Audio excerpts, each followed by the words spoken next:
우리말 속담에 산 넘어 산이다 이런 말이 있습니다. 그 의미가 무엇입니까?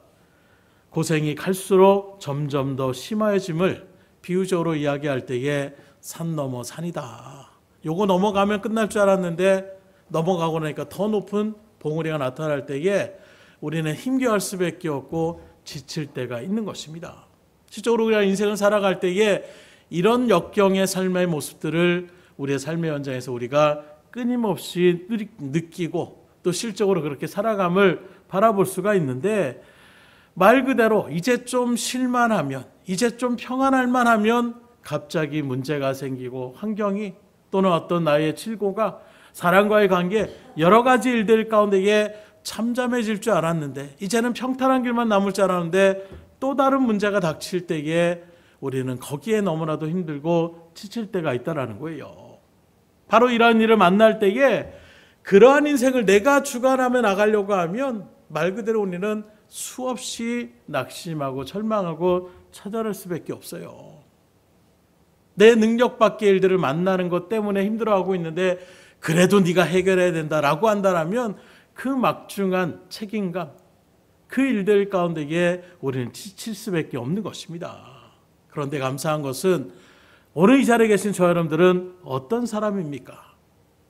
그 전능하신 하나님이 특별히 많은 사람들 가운데서 택하고 택하셔서 부름받은 사람들이 저와 여러분들이 아니라는 거예요. 그렇다면 우리가 그런 하나님의 일들 가운데 부름받은 사람이라는 것을 믿음으로 확증한다면 우리의 인생을 또 우리의 문제를 바라보는 시각도 관점도 분명한 변화가 있어야 된다는 거예요. 그래서 어떤 분은 그럽니다.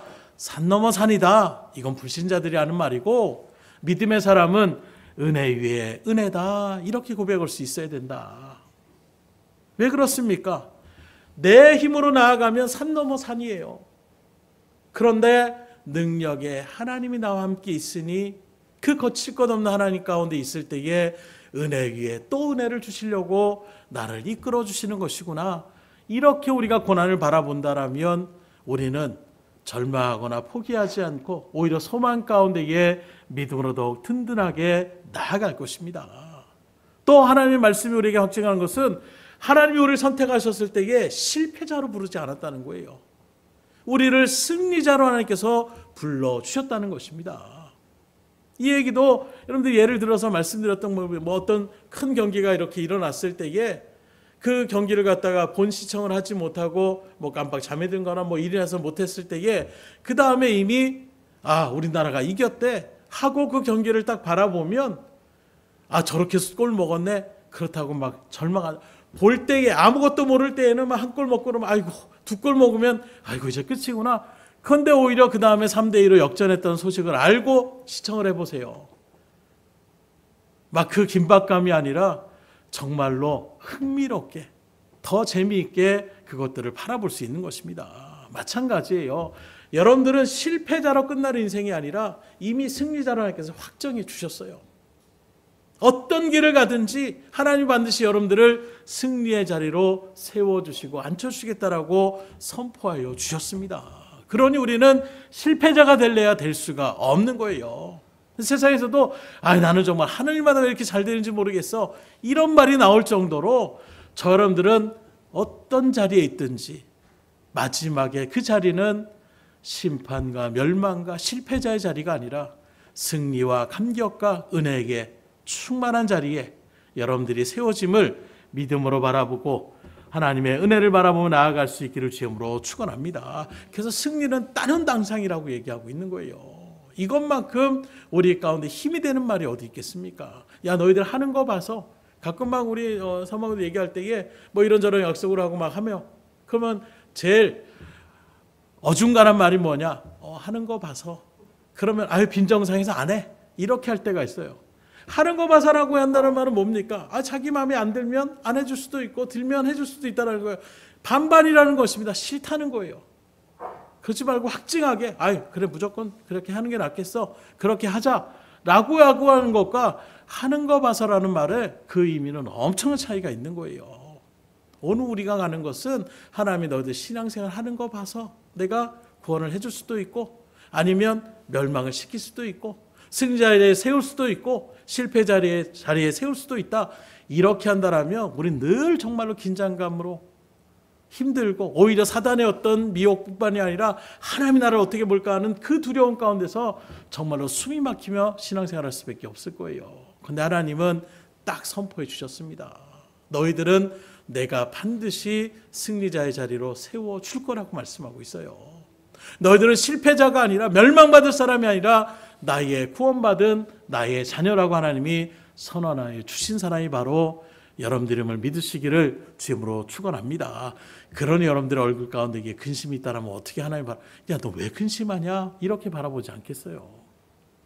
우리 생각에는 근심할 만하니까 근심하죠. 하지만 하나님의 말씀을 믿는다라고 하면 야, 너는 실패자가 될 수가 없어. 이 말이 믿음 가운데 새겨진다라면 우리에게 근심의 그 그늘이 생길 수가 있겠냐라는 거예요.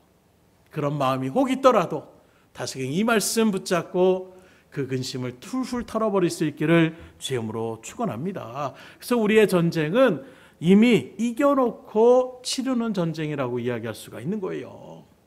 오늘 읽은 본문의 말씀 제가 정말로 좋아하는 그런 말씀이고 좋아하는 사건이에요. 여러 번 여러분들에게 이 말씀을 같이 상고했던 것 같아요. 그만큼 저는 이 말씀을 묵상하고 상고하며 나아갈 때마다 힘이 됩니다. 출애굽에서 이제 홍해를 건너고 수많은 이 가운데서 이제 하나님의 말씀이 증거되는 시내산 앞까지 이제 이스라엘 백성들이 진을 치고 있었을 때에 일어난 사건을 기록하고 있는데 말 그대로 400년이 넘도록 고생했던 그 애굽에서 하나님의 강건적인 그 능력의 손길을 통하여 애굽의 왕과 그 신하들이 두 손 두 발 들고 제발 좀 우리를 떠나가 달라라고 사정하는 가운데서 은근과 폐물을 갖다가 갖추면서까지도 이스라엘 백성들을 그렇게 출애굽하며 나아가는 이런 놀라운 사건을 그들이 겪게 됩니다. 거기서 끝이 아닙니다. 홍해에 가로막혀 있었던 그 일들 속에서 어찌 보면 끊임없이 그 가나안 땅을 가나워하는 일들 속에서 애굽이 추국하면 어떡하지? 애굽이 다시 마음 변하면 어떡하지? 이런 마음이 그들 가운데 없지 않았을 거예요. 그 우환을 갖다가 하나님은 홍해의 사건을 통하여 애굽의 군대들을 수장시켜 버리시는 것입니다. 이제 더 이상 이스라엘 백성들이 애굽 때문에 두려워할 마음을 새길 필요가 없도록 하나님께서 만들어 놓으신 거예요. 이때도 마찬가지입니다. 하나님은 그런 기쁘신 뜻 가운데로 홍해 앞까지 그들을 인도했는데 오히려 이스라엘 백성은 어떤 마음입니까? 우리를 죽이려고 여길 데리고 나왔느냐. 오늘 우리의 발걸음이 이런 고백이 되어서는 안 되겠지 않겠습니까? 하나님의 계획은 우리를 더 정말로 은혜 가운데 더 정말로 우리를 사랑하셔서 그 모든 일들의 마음까지도 온전하게 평탄케 하여 주시기 위해서 홍해로 그리고 애굽 군대를 수장시켜 나갔는데 오히려 그걸 모르는 이스라엘 백성들은 우리를 여기서 죽이려고 데리고 나왔냐라고 원망하며 나가는, 그럼에도 불구하고 하나님은 역사하시는 거예요. 그런 그 홍해를 건너는 사건의 일들 가운데서 이스라엘 막 찬양합니다. 이제는 말 그대로 고생 끝, 행복 시작이라는 거예요. 이 능력이 하나님이 있다라면 우린 못할 것이 없다. 그런데 그 마음도 사흘을 채 넘기지 못하는 거예요. 갈증 속에서 원망합니다. 물이 없다고 또 먹을 것이 없다고, 고기를 못 먹게 됐다고 수없이 하나님 앞에 원망불평하며 나아갔던 그 이스라엘 백성들, 말 그대로 홍해만 건너면 될 줄 알았는데, 애굽만 나오면 될 줄 알았는데, 이제 물만 먹으면 될 줄 알았는데, 이제 먹을 것만 먹으면 끊임없이 뭔가 해결이 되면 또 그 위에 가운데에 어떤 문제들이 대두되며 나아가는 우여곡절 가운데에 이제 그들이 시내산 근처까지 지금 다다르게 된 것입니다. 그런 일들 가운데에 우여곡절을 다 끊고 딱 도착했더니 이번에 또 무슨 일이 생겨요? 아말렉이라는 족속이 이스라엘 백성들을 또 치러 오는 것입니다.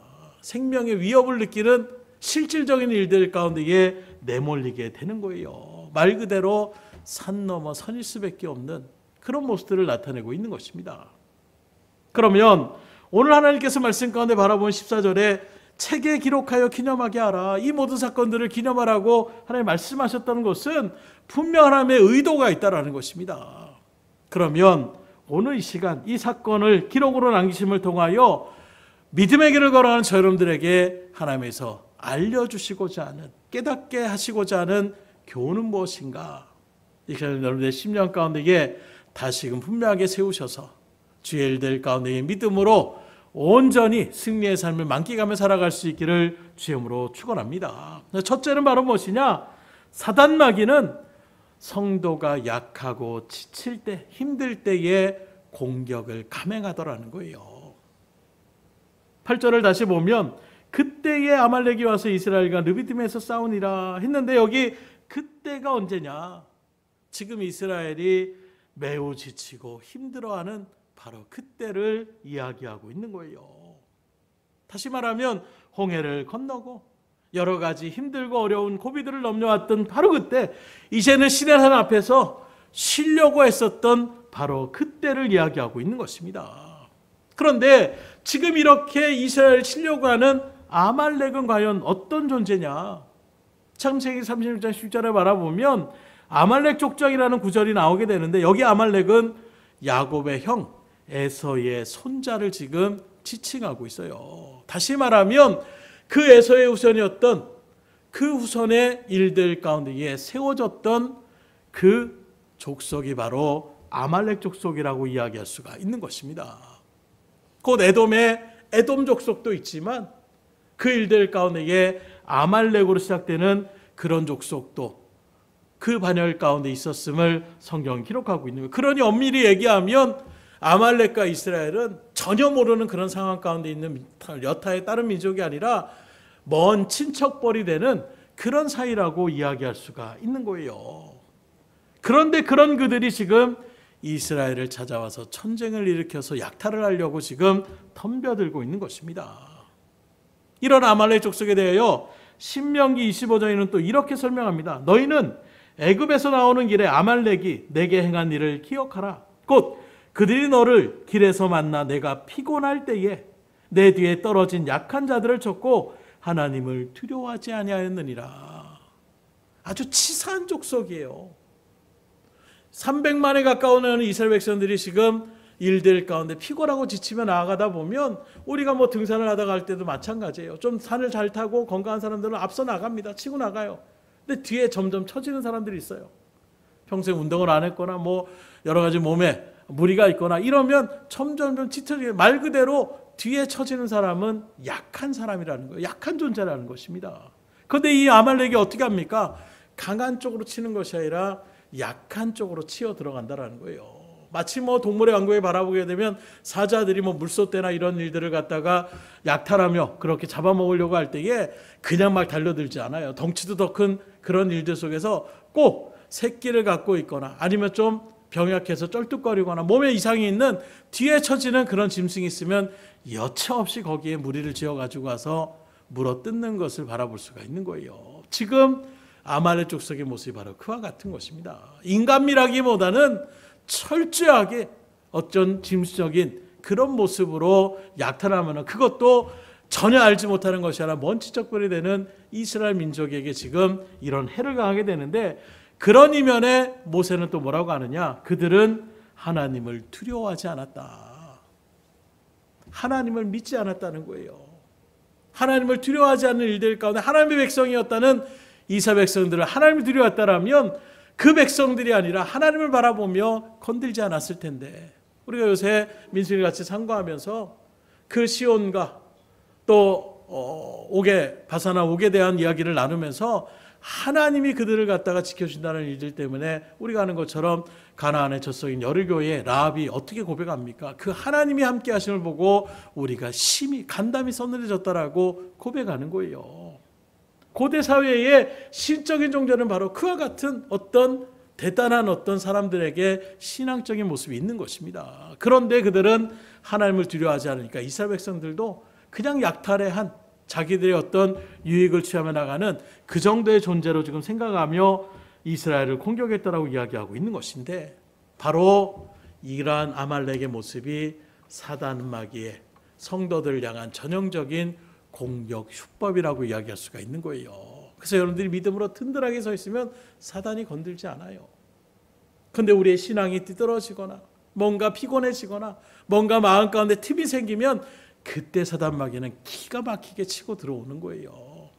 우리의 연약한 몸을 치고 들어오면, 내가 물질에 대한 연약함이 있으면 물질로 치고 들어오는 거예요. 사람에 대한 연약함이 있으면 사람을 치고 들어옵니다. 사람을 의지하며 나아가면 반드시 그 일들 가운데서 사단 마귀는 그렇게 우리의 마음을 힘들게 해요. 그러기에 이 일들 가운데서 우리에게 공격하는 사람들, 다른 사람들이 아닙니다. 이런 말씀에 비춰보면 모르는 족속이 아니고 가까운 친척이요, 형제라고 얘기할 수 있는 이런 사람들이 오히려 여러분들을 인정사정 없이 공격할 수 있다는 것을 분명히 아셔야 된다는 거예요. 갑자기 길 가는 사람이 막 무차별적으로 나가는 그런 부분들도 있지만 대부분은 모르는 사람들이 건드리는 것이 아니라 우리를 잘 알고 있는 사람들이 여러분들을 갖다가 어떻게든 믿음의 자리에서 끌어내려고 힘들게 하며 나가는 이런 모습들, 이게 그냥 그 사람이 그런 것이 아니라 그 속에 있는 사단이 그를 통하여 우리의 믿음을 시험하며 나아가는 이런 모습임을 우리가 경계할 수 있기를 주님으로 축원합니다.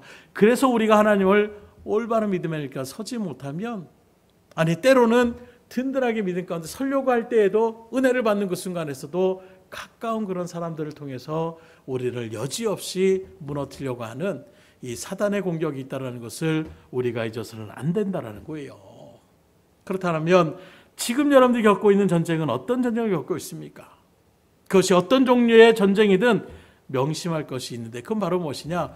육적인 사람과의 관계가 아니라, 이 세상의 어떤 환경의 문제가 아니라 영적인 전쟁이라는 사실을 우리가 잊어서는 안 된다는 거예요. 그 말은 우리가 인정하든 인정하지 않든 그 배후에는 반드시 사단이 개입하고 사단이 역사하고 있다는 것을 우리가 믿음으로 바라볼 수 있어야 되는 것입니다. 이게 중요한데 왜 이것이 중요하냐? 사단이 공격하며 나아가는 그때가 바로 언제냐?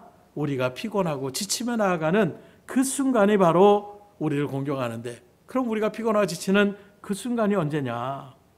이스라엘 백성들을 살펴보면 우리가 그 답을 충분히 찾아볼 수가 있는데, 지금 이스라엘 백성들은 어떤 상태입니까? 그들이 왜 지쳐 있습니까? 왜 피곤해합니까? 왜 허약한 존재가 되었습니까? 그건 크게 두 가지로 얘기할 수가 있어요. 첫째는 그들이 하나님이 함께 하심을 잊어버렸기 때문에 피곤해하는 거예요. 힘들어하고 지쳐하는 것입니다. 두 번째는 지금까지 하나님의 놀라운 은혜의 역사의 손길들을 감사하지 못하고 하나님이 하신 것이 아니라 우연히 벌어진 것이냐, 또는 자신들의 힘과 능력으로 된 것이냐 착각하며 잊어버리며 나아갈 때에 피곤하고 지치며 나아갈 수 있는 그 순간을 맞닥뜨렸다고 얘기할 수가 있는 거예요. 그래서 우리가 주 안에 있으면 우린 칠래야 질 수가 없어요. 근데 우린 자꾸 주님 밖에 떨어져 나가려고 해요. 그러면 기다립니다. 이리 때와 같이 가만히 몰려있는 무리들을 공격하는 것이 아니라 거기서 뒤쳐져 나가는 그런 자리 가운데 있는 그 양들을 가만히 놔두지 않는 거예요. 그러니 주님의 말씀을 듣는 것이 그래서 중요한 것이고, 여러분들이 늘 그 말씀을 잡고 기도하며 나가는 것이 그래서 중요하다라는 거예요. 그냥 세상에 막 흘러가듯이 막 가다 보면 여지없이 치고 들어옵니다. 지금 여러분들의 약점은 무엇입니까? 사단은 그 약점을 가만 내버려 두지 않습니다. 그럼 그 약점을 우리가 어떻게 해야 됩니까? 믿음으로 회복하셔야 된다는 거예요. 하나님의 말씀을 믿는, 지금도 하나님이 살아계시고 역사하셔서 나와 함께 하시고 나를 붙잡고 나를 인도하신다는 것을 믿음으로 우리가 분명하게 회복의 자리 가운데 설 때에 그때 우리는 그 사단의 공격을 이겨나갈 수가 있는 거예요. 내 힘으로 된다라고 생각하지 마시고 하나님이 그 일들을 감당해 주셔야 된다는 것을 철저하게, 그리고 그 하나님은 그래 네가 하는 거 봐서 이게 아니라 이미 우리를 선택하셨을 때에 우리를 승리케 하시겠다고 약속하신 하나님, 이 말씀을 붙잡고 주님 앞에 온전히 맡기며 나아갈 수 있기를 주님으로 축복합니다. 그러면 이길 수 있는 거예요. 그러면 우리가 그 사단의 공격을 충분히 이겨나갈 수가 있는 것입니다. 그렇게 여러분들이 잊어버린 우리의 믿음을 회복하시고 하나님의 충만한 은혜를 다시금 누리며 나아갈 수 있기를 주님으로 축원합니다. 어느 순간에 또 내 문제를 내가 끙끙 앓고 있지는 않습니까? 해결되기가 힘들어요. 사단이 가만 내버려 두지 않습니다. 두 번째로 하나님이 이 사건을 통하여 우리에게 뭘 알려주시길 원하느냐? 승리의 요인이 어디에 있는지를 우리에게 분명하게 알게 하시길 원하신다는 것입니다. 이스라엘 백성들 아말렉과 어떻게 싸웁니까? 9절의 말씀을 다시 봅니다. 모세가 여호수아에게 이르되 우리를 위하여 사람들을 택하여 나가서 아말렉과 싸우라. 내일 내가 하나님의 지팡이를 손에 잡고 산꼭대기에 서리라. 그런 위기가 딱 맞닥뜨리니까 모세는 두 가지 조치를 지금 취하는 거예요. 첫째는 바로 무엇이냐? 여호수아를 위시해서 사람들을 택해서, 다시 말하면 싸울 만한 장정들을 선택해서 그들과 싸우라고 얘기하고 있는 거예요. 그리고 두 번째는 자신은 하나님의 능력의 지팡이를 짚고 산꼭대기로 올라가겠다라고 이야기하고 있는 것입니다. 먼저 여기서 우리가 살펴봐야 될 것은 하나님은 악한 자들, 그 대적한 사단과 타협하기를 원하시는 분이 아니에요. 그들을 대적하기를 원하십니다. 그들과 싸워야 된다라고 말씀하고 있어요. 그래서 가나안 족속도 하나님 뭐라고 합니까? 몰아내라 얘기하고 있는데 이스라엘은 어떻게 합니까? 좋은 게 좋은 거지. 서로 그냥 좋은 일들로 손잡읍시다. 그러면 어떻게 됩니까? 타락의 길을 걸어갈 수밖에 없는 거예요. 우리가 참 미안한 게 가끔 그럴 때가 있어요. 정말로 하나님의 일들 가운데 대적하는 그 일들이 있을 때는 분연하게 일어나지 못하고, 그럴 때는 희한하게 사랑으로 그래도 덮어줘야죠. 이렇게 반응할 때가 있어요.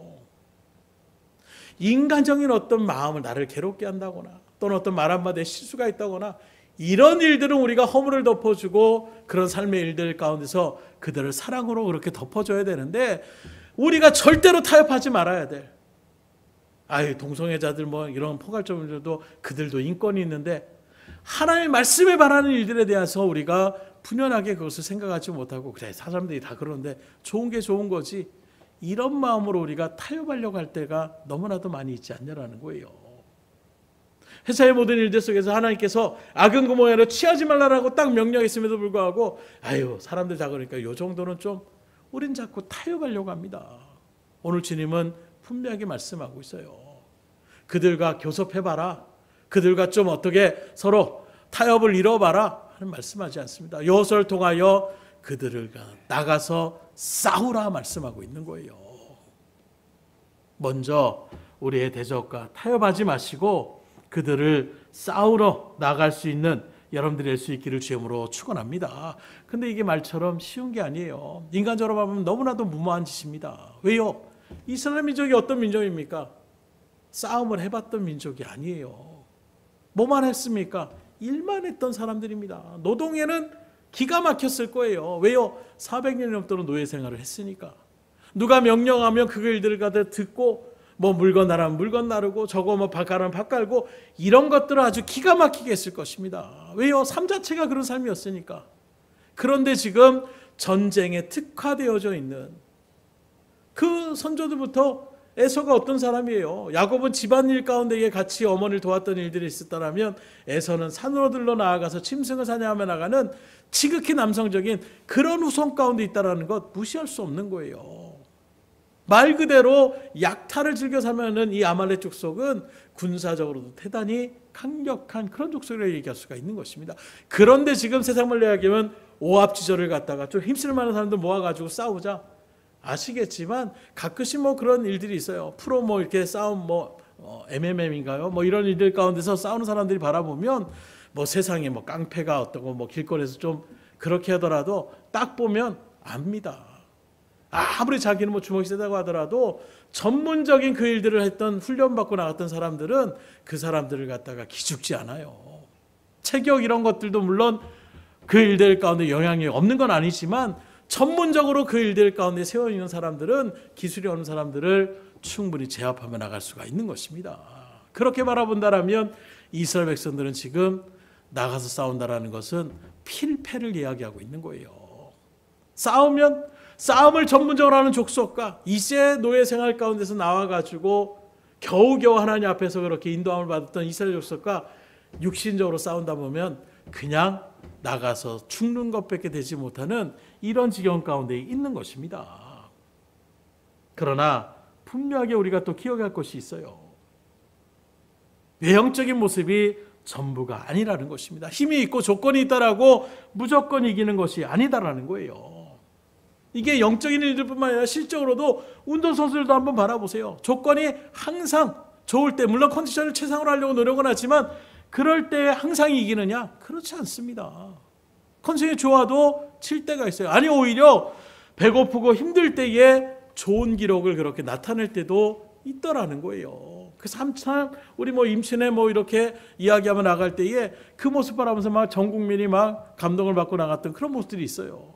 당연히 수없이 기량을 하고 의학적으로 이런 일들 가운데 있었던 사람들이 아니라 정말로 배고프고 있는, 세상 말로 하면 아까 깡으로 나아가는 그런 모습 가운데서 나아갈 수 있는 부분들. 그러니 꼭 조건이 갖춰졌다고 해서 이기는 것이 아니다라는 것을 우리는 분명히 세상에서도 알 수가 있는 것입니다. 그렇다면 지금 여호수아가 백성들을 이끌고 전쟁에 나갈 때 필요한 것이 무엇입니까? 악으로 깡으로 이렇게 나가면 되겠습니까? 만약 여호수아가 군대의 숫자나 무기를 바라봤거나 어떤 전략들을 생각했다라면 나가서 싸울 수 없을 거예요. 모세가 나가서 싸우라. 그냥 빨리 도망치는 게 상책입니다. 이렇게 얘기할 수밖에 없었을 것입니다. 그러나 여호수아는 그런 것이 아니라 지도자 모세, 그 모세의 명령이 곧 능력의 하나님의 명령의 말씀임을 받아서 그대로 순종함으로 나갔다는 거예요. 이제까지 도우시며 이제까지 인도하셨던 그 살아계신 역사하신 하나님을 믿고 싸움터로 그렇게 나아갔다는 것입니다. 오늘 우리에게도 이런 여호수아 같은 순종함이 있기를 주님으로 축원합니다. 하나님의 명령의 말씀을 그대로 믿고 의지하며 나가면 하나님 역사하시는 거예요. 그런데 오늘 말씀의 중요한 것은 이러한 여호수아의 믿음의 순종함이 승리의 주된 요인이라고 이야기하고 있지 않더라는 거예요. 여호수아처럼 너희들이 그렇게 믿음으로 순종하니까 이렇게 승리했다라는 이런 말씀이 아니라 오히려 하나님은 승리의 요인이 다른 데 있었다라는 것을 우리에게 분명하게 보여주는 것이 오늘 말씀의 기록의 목적이라는 것입니다. 사실 이 승리가 여호수아 한 사람의 어떤 능력이요, 그 용맹함과 그 순종함과 그 신실한 가운데 있다라면 아마 우리는 딴 사람 얘기로 그냥 치부해버릴 수밖에 없을 거예요. 왜요? 우리는 약하고 여호수아같이 그렇지 못하기 때문에 그런 나에게 하나님 역사하실 수 있을까? 우린 또 좌절해 그 자리 가운데에 자리를 앉을 수밖에 없는 것입니다. 그러나 오늘 이스라엘의 승리의 요인을 바라보십시오. 한마디로 얘기하면 사람들의 어떤 힘과 칼날에 있는 것이 아니라 기도의 두 손이 승리의 요인이 되었음을 우리에게 분명하게 증거하고 있는 것입니다. 그래서 모세 여호수아에게 명령을 하고 자신은 그 하나님의 지팡이를 가지고 산꼭대기에 올라갑니다. 10절의 말씀입니다. 여호수아가 모세의 말대로 행하여 아말렉과 싸우고 모세와 아론과 훌은 산꼭대기에 올라가서 여호수아를 전쟁터에 보내고 자기도 자기가 말한 대로 산꼭대기로 그렇게 올라가는 거예요. 그리고는 11절에 바라보면 두 손을 들고 하나님 앞에 그렇게 도우심을 구하는 것입니다. 두 손을 들었다는 것은 기도했다라는 것을 나타내고 있는 거예요. 벌 쓰는 게 아닙니다. 하나님 두 손 들라고 하는데요. 이게 아니라 두 손을 들었다는 것은 고대시대 가운데 그 신적인 존재에게 경배하며 간절한 마음으로 구하는 그 모양을 나타내고 있는 거예요. 특별히 모세가 그 하나님의 지팡이를 짚고 간다고 했을 때에 두 손만 들고 가서 그 능력의 지팡이를 짚고 그렇게 두 손을 들고 하나님 앞에 기도했을 거예요. 그 하나님의 지팡이, 그 의미도 무엇입니까? 하나님의 능력을 상징하며 나가고 있는 것입니다. 그런 모습에서 이상한 일이 벌어지는 거예요. 11절에 보면 모세가 손을 들면 이스라엘이 이깁니다. 그런데 모세가 피곤하고 지쳐서 팔을 내리면 이스라엘이 맥을 못 추는 거예요. 말씀드린 것처럼 이 말은 무엇입니까? 모세가 손을 올리느냐 내리느냐에 따라서 승패가 지금 갈리고 있다는 것을 우리에게 증거하고 있습니다. 여호수아가 열심히 싸우고 전략을 잘 세우고 어떤 믿음의 일들 가운데 신실함을 가지고 나가는 그 일들로 이기고 승리로 밀리고 미는 것이 아니라 하나님 앞에 나아가는 모세가 하나님을 향하여 나아가는 그 기도의 두 손이 하나님 앞에 올려지느냐 내려가느냐에 따라서 승패의 요인이 갈라진다는 것을 우리에게 분명하게 말씀하고 있는 거예요. 바로 이것을 위하여 하나님께서 이 말씀을 기념하고 기록하라고 증거하고 있는 것입니다. 곧 우리의 삶의 현장에서 우리가 승리의 자리 가운데 섰을 때에 그 승리가 단지 우리의 열심과 우리의 어떤 노력과 우리의 성실함과 능력으로 우리의 힘에 이루어지는 승리가 아니라 그 이면에 다른 요인이 있었다라는 것을 우리에게 분명하게 증거하고자 원하는 것입니다. 그게 바로 뭐겠습니까? 중보의 자리를 얘기하고 있는 거예요. 지금 표면적으로는 누가 아말렉과 싸우고 있어요. 겉으로는 여호수아와 그와 함께했던 그런 젊은 사람들이라고 이야기할 수가 있는 것입니다. 그리고 결국은 승리했어요. 그런데 중요한 것은 무엇입니까? 이 승리의 이면에 또 다른 전쟁터가 있었다는 거예요.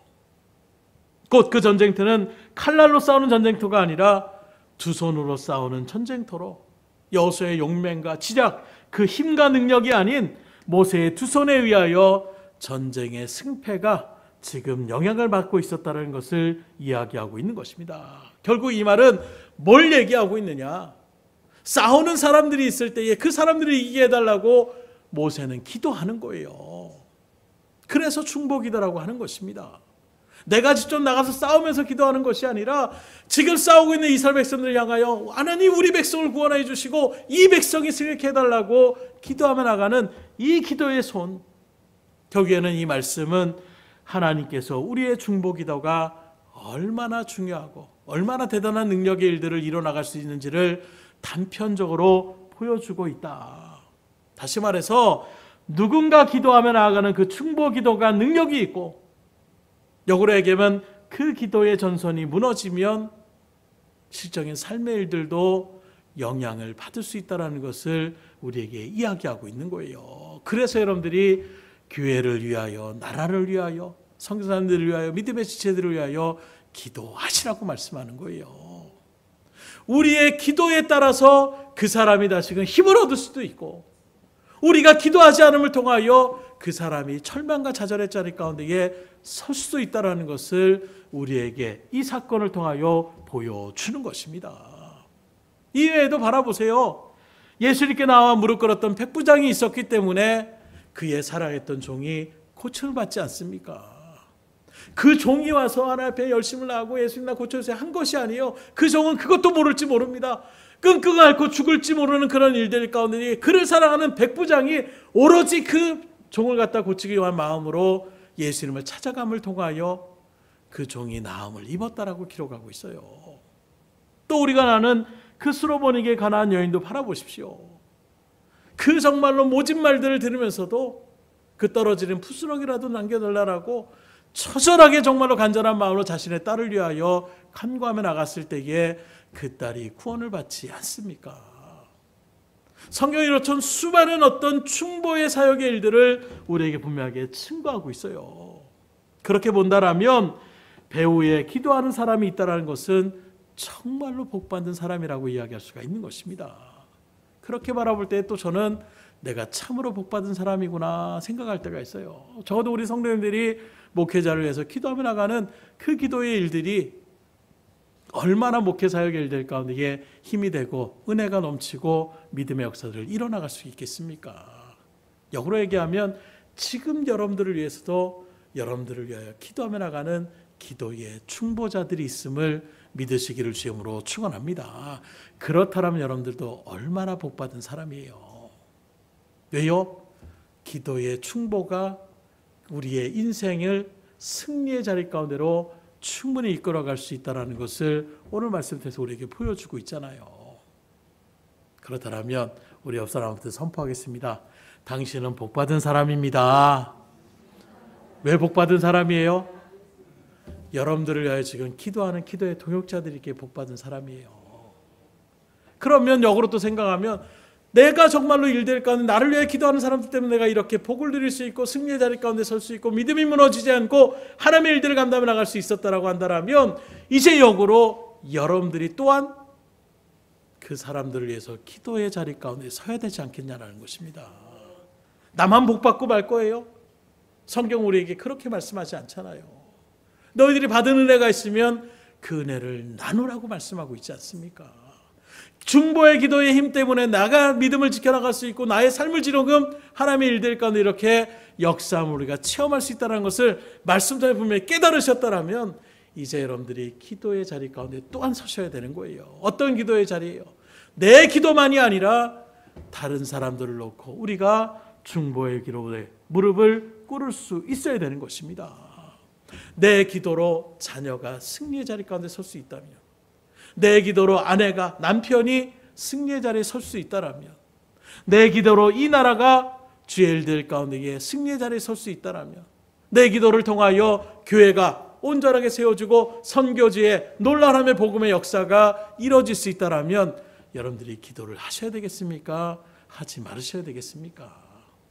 기도에 특별히 중보 기도의 자리 가운데에 여러분들이 간절함을 가지고 하나님 앞에 부르짖어 나갈 수 있기를 주님으로 축원합니다. 왜요? 믿음의 역사가 나타나잖아요.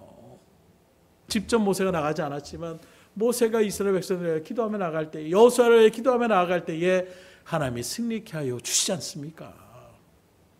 마지막으로 하나님이 이 사건을 통하여 우리에게 알려주시고자 하는 것은 기도 사역에도 동역자가 필요하다는 것을 우리에게 보여주고 있습니다.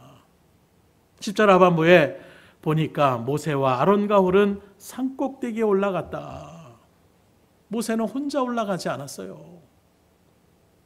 그와 함께 아론과 훌을 같이 올라갔습니다. 그리고 그 일들 가운데 바라보니까 모세가 손을 들어서 기도하면 이스라엘이 막 승기를 잡고 나아가고, 팔이 피곤해서 모세가 지쳐서 손을 내리게 되면 다시 그 아말렉의 득세에서 나아가는 이 모습을 옆에 있던 아론과 훌이 지켜보는 거예요. 같이 산꼭대기에 있으니까 그 전쟁의 모습들이 한눈에 보일 수밖에 없는 거예요. 그것을 바라보면서 저건 모세가 할 일이야. 그래, 모세가 참 막중한 일을 갖고 있지. 딴 사람을 먼 산 보듯이 그렇게 내버려둔 것이 아니라 그 모습을 바라보고 어떻게 합니까? 그 일이 곧 내 일이라고 생각하면서 이 아론과 훌이 어떻게 합니까? 모세를 위하여 돌을 한다 넘겨놓고 거기에 앉혀고 자기가 각각 양팔에 한 팔씩 잡고 그들이 같이 도우며 나가는 이 일들 가운데 모세의 손이 내려오지 않으니까 결국에는 승리케 하여 주셨다라고 성경은 우리에게 분명하게 기록하고 있는 것입니다. 그런데 사실 모세를 위시하여 아론과 훌이라고 얘기하고 있지만 인간적으로 바라보게 되면 아론은 누구입니까? 모세의 형이에요. 그 말은 모세보다 연장자였다는 것입니다. 그럼에도 불구하고 야, 넌 내 동생밖에 안 되는데 내가 네 팔을 갖다가 두 손으로 야, 이건 좀 아니지 않냐? 이렇게 하지 않았다라는 거예요. 믿음의 동역자를 위하여 겸손함으로 그 나이와 어떤 상황, 내가 너보다 연배가 높은데 이런 거 상관하지 않고 모세를 도와서 손을 올리고 붙잡고 있었다는 것입니다. 훌에 대한 부분들도 역사가 요세푸스에 바라보게 되면 미리암의 남편이라고 이야기하고 있는 거예요. 그러면 미리암이 어떤 사람입니까? 가장 연장자예요. 그런 여자, 특별히 우리가 남녀 간의 결혼도 바라보세요. 동갑내기, 요새는 연상 연하 이렇게 하긴 하지만 일반적으로 고대시대 바라보기에는 남자들이 나이가 훨씬 더 많잖아요. 그런 모습에서 보면 훌은 아론과 어찌 보면 모세보다도 나이가 훨씬 많은 그런 연장자라고 이야기할 수가 있는 것입니다. 그런 훌도 그 일들 가운데 개의치 않고 모세의 또 한쪽 팔을 붙잡고 같이 그 일들 가운데 합력해서 하나님의 일들 가운데 충보 기도에 같이 힘을 합하여 나아가고 있었다는 것입니다.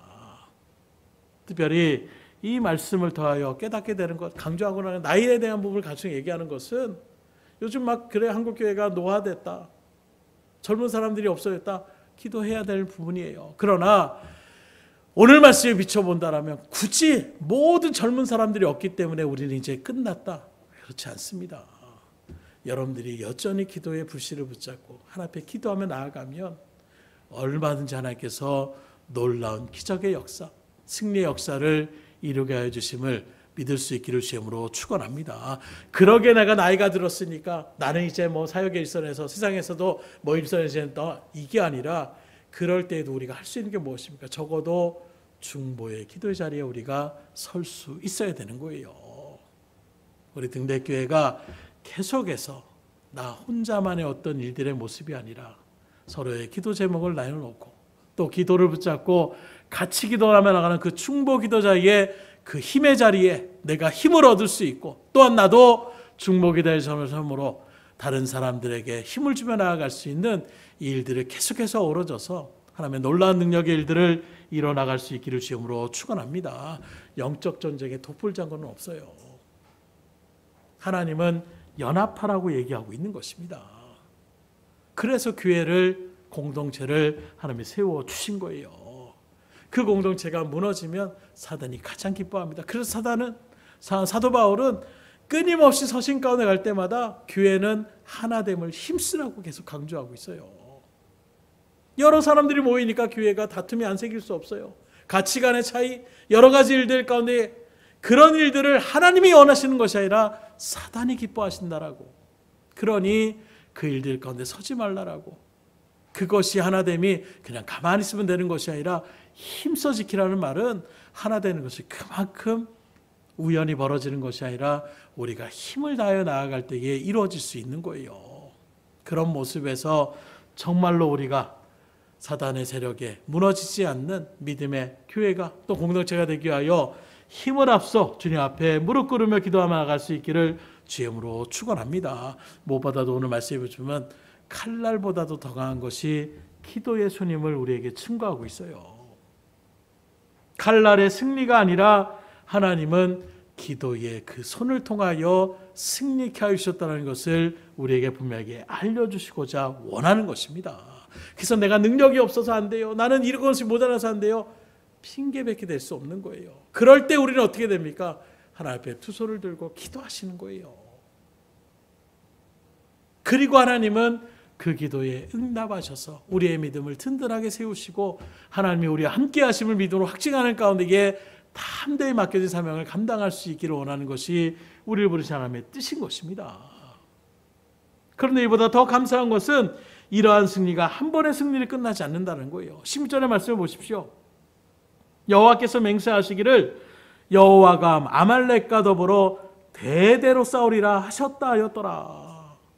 아말렉과 어떻게 한다고요? 하나님께서 대대로 싸우신다고 얘기하고 있는 것입니다. 이 말은 무엇입니까? 우리의 영적 전쟁은 우리가 싸워 이기는 것이 아니라 하나님이 우리를 대신해 싸워 나가심으로 우리는 승리자의 자리에 설 수밖에 없다는 것을 분명하게 증거하고 있는 거예요. 그래서 이 시간 다시 여러분의 심령과 분명히 새기십시오.